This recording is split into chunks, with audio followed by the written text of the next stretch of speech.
Come on, you're alright. Oh, come on. Take please take that. You might not want to watch this. Oh.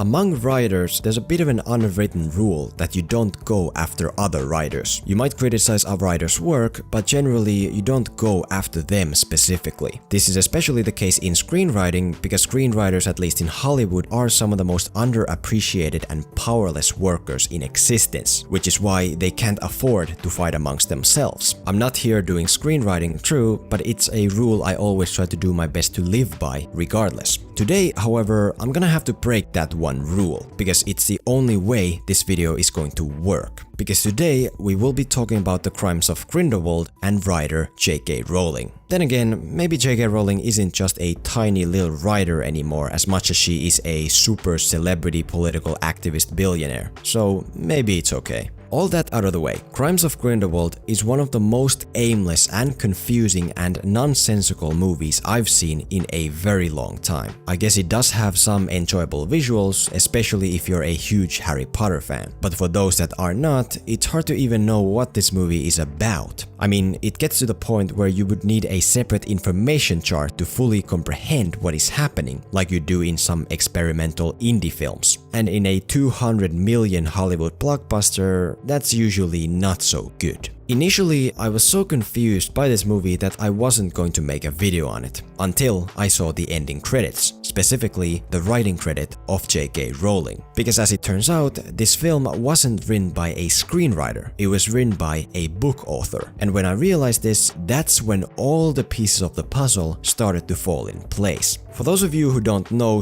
/ care, writing for books and for movies are two very different jobs. I'm sure we all have our own opinions about this, but at least to me, screenwriting is the more difficult job of the two. Because usually, you not only have to do more than books, you also have to do everything under very strict handicaps and restrictions that books do not have. And in my eyes, it's JK Rowling's failure to adhere to these handicaps and restrictions that serves as the ultimate reason why this movie simply doesn't work at all. So, here's the plan for the day. Let's fly into the magical world of Crimes of Grindelwald in order to see how writing a movie like it was a book will lead to its destruction. Let's find out what the most essential handicaps and restrictions of screenwriting are that set it apart from book writing, and how this movie fails to follow them. If you're a book author about to try out screenwriting, here's a useful guide of what to do and what not to do.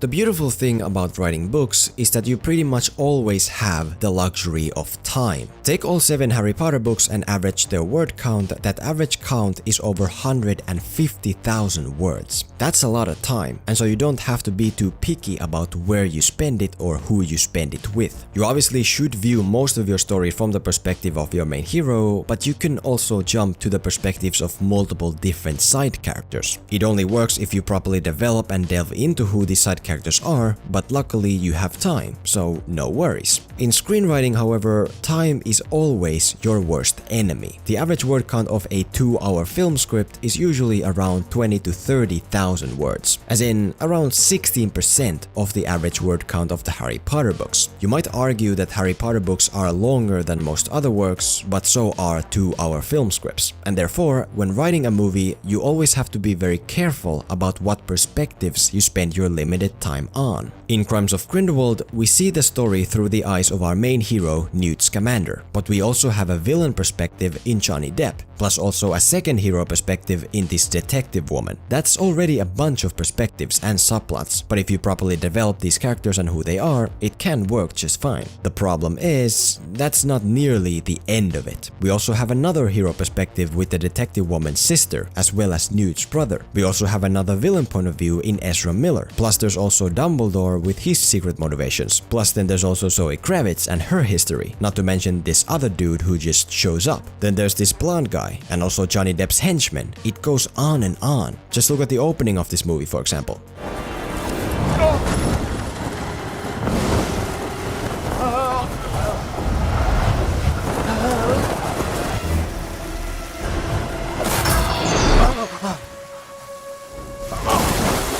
For a total of around 30 seconds, we spend our time watching this guy fall and then barely survive. And if he was a prominent part of the story, fine. The thing is, I have no clue who this is, and I'm pretty sure we never see him again, except for maybe one scene where he truthfully doesn't really even need to be. So why are we with him? Why do we experience the fall from his perspective? Not only is it a waste of time, it also takes time away from places where it's needed. And if this fall scene really is necessary, why couldn't this character have been replaced with someone that we actually do spend time with later on, like Newt's brother for example? It's hard to know or care about any of these characters when before we even properly get to know them, we're already jumping to another character. As in, instead of following a couple characters that we learn throughout, we follow a big bunch of characters that we barely even know the names of. Not only that, it's also hard to understand what this movie is mainly about, because there are so many different points of view. The primary hero POV seems to be Newt, but I don't know if that's actually the case, because for the most part this film revolves around stuff and backstory that he has absolutely nothing to do with. In books, you are more free to explore multiple perspectives because you have time to develop the characters behind those perspectives. But in film, time is not a luxury you have, which means that you have to very carefully choose from whose eyes you tell your story. Furthermore, you also have to make at least one perspective the primary perspective that is directly involved with the entire story and continuously pushes it forward. Your 2-hour movie can be about a boy and a girl and magical beasts, or it can be about long-lost siblings finally finding out their past, or it can be about former wizard lovers now having turned into enemies, but it cannot be all of them.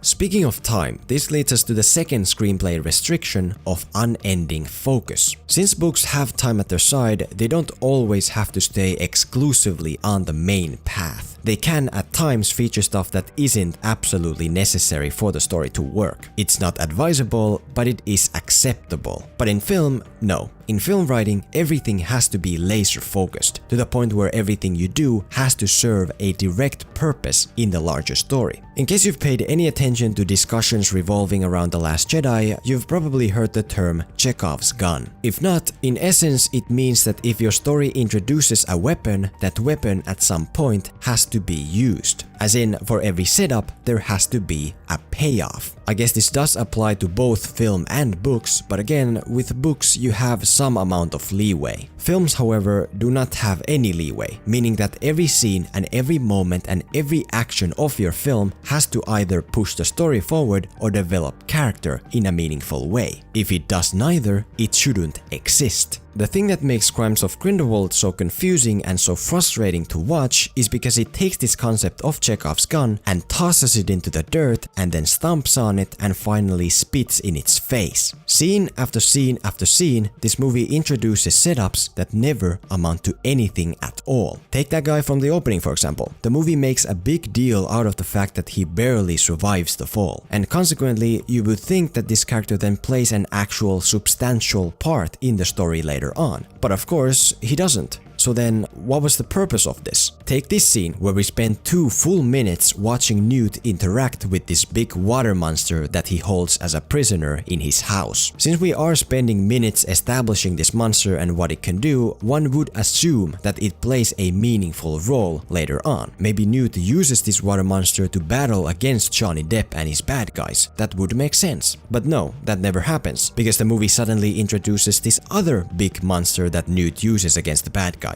And if so, what was the point of this first monster? You could argue that this scene is meant to develop Newt as a character, but not really, because it doesn't tell us anything about him that we don't already know. And even if it did, why couldn't you just choose one big monster and use that? Why introduce 2 separate monsters only to toss one of them aside? Same with the circus woman who has the ability to turn into a monster.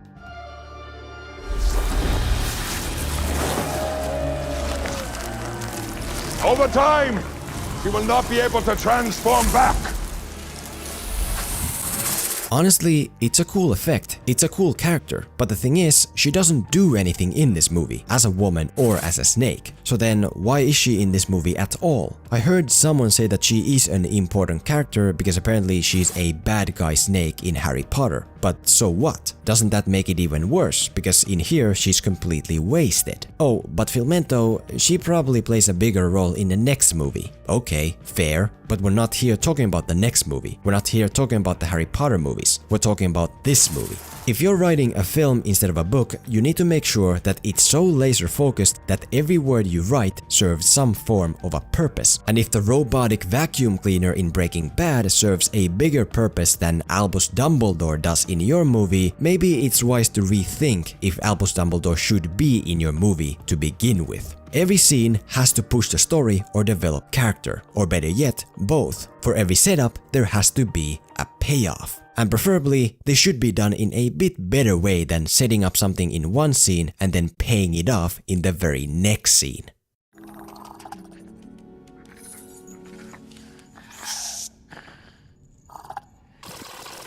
I know, Antonio. So needy.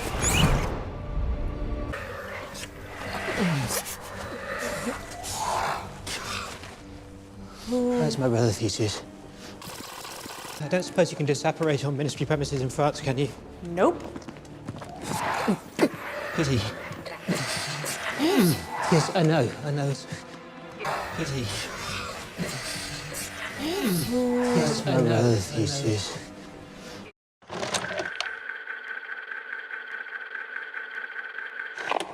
Finally, there's the most obvious and perhaps the most meaningful restriction that movies fall under. The restriction that, unlike books, movies are a visual medium. The biggest reason I think that books are easier to write than films is because in books it's much easier to deliver information. You can introduce a new character and simply tell the reader in great detail who this character is and why the reader should care about him. Because he's this and he's this and this. But in films, you can't just say things. You have to find a visual way to prove those things. The issue with Crimes of Grindelwald is that this movie verbally presents a big bunch of information without ever visually backing up any of that information. For example, Newt's relationship with his brother.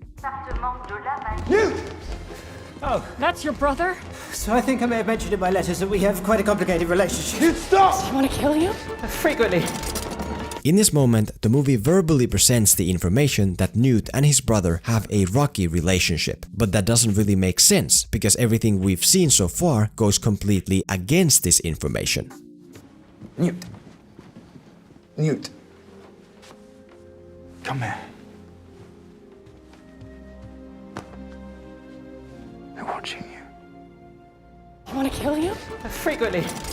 At the beginning of the movie, Newt's brother is actually going out of his way to help him and make things better for him. Maybe the two do have some differences of opinion like all brothers do, but I wouldn't go as far as to call it rocky or anything on the level. Maybe it really is so, but you can't just say that. You have to show it. Same with Ezra Miller. Throughout the movie, the audience is led to believe that Ezra Miller is this super powerful wizard who can kill Dumbledore, who apparently is one of the greatest wizards ever. But again, it's difficult to believe this because there is no visual evidence to back it up. In fact, when we do see Ezra Miller using his powers and trying to kill this one nameless wizard, he doesn't succeed even in that. I understand that he's still developing his powers, but it would have been useful to see some level of the real destruction he can cause, preferably before the ending shot of the movie. I could go on and on, but I think the perfect analogy to sum up the point I'm trying to make is to look at JK Rowling. JK Rowling apparently is notorious for claiming things without ever putting in actual work to prove those things. Recently, for example, she was letting everyone know that Dumbledore and Grindelwald have or had an intense sexual love relationship. But when you watch the movie, none of that's there. In other words, we have a situation of JK Rowling telling everyone that, oh, look at me, I write progressive characters, without actually writing progressive characters. All she does do is say that she writes progressive characters. Maybe that's a bit harsh for me to say, but I don't really know how else to say it. And again, she's a billionaire, so boo-hoo.